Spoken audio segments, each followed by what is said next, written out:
The Marching Morons by C. M. Kornbluth.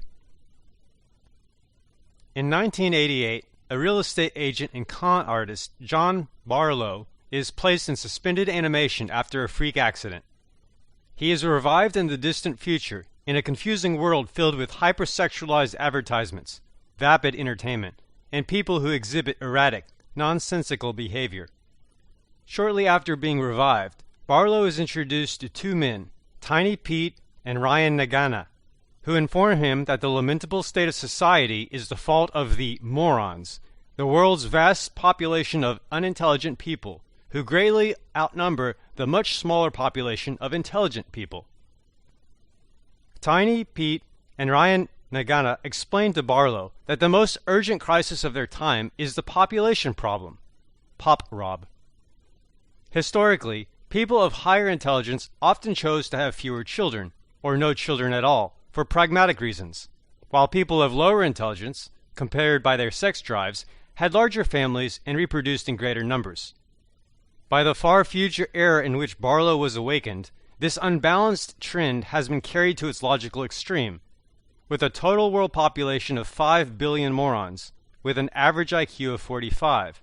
Living under the supervision of 3 million members of the elite, intellectual upper class, who secretly govern world affairs.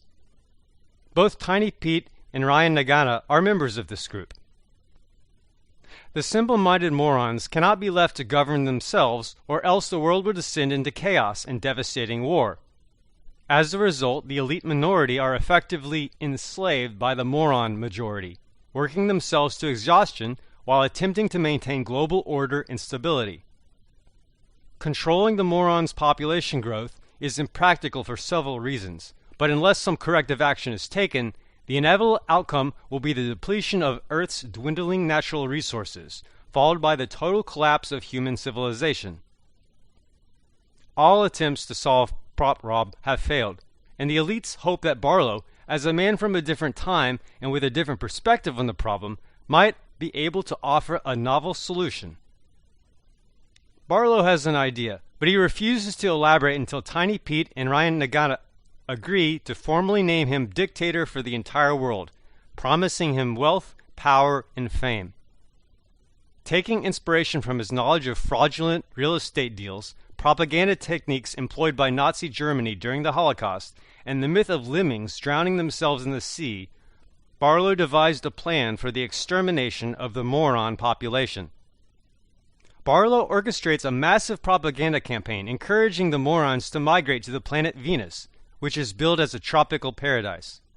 The overcrowded and inefficient cities in which the morons reside are to be dismantled, their steel used to construct fleets of spaceships, ostensibly indicated to ferry people to Venus.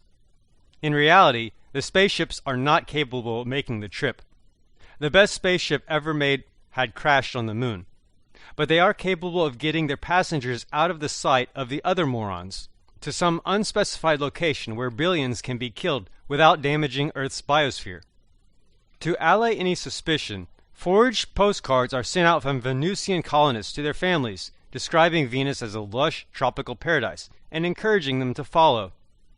The United States Congress, under the control of the elite, promotes the colonization of Venus as an extension of manifest destiny and guarantees Venusian settlers permanent land rights on the planet. This sparks widespread nationalistic fervor as the various nations of Earth all adopt similar approaches and race to reach Venus in order to state their own claims. As more and more morons leave, the ensuring loneliness compels the rest to follow. Barlow's plan is a complete success. Earth is gradually emptied of morons and Prop Rob is solved. While reviewing his ledger, Barlow comes across an entry for an unauthorized project called Prop Rob Term. When he demands an explanation, his assistants lead him to a one-man rocket, force him aboard, and immediately launch the rocket into space. The sudden acceleration crushes Barlow against the floor, killing him.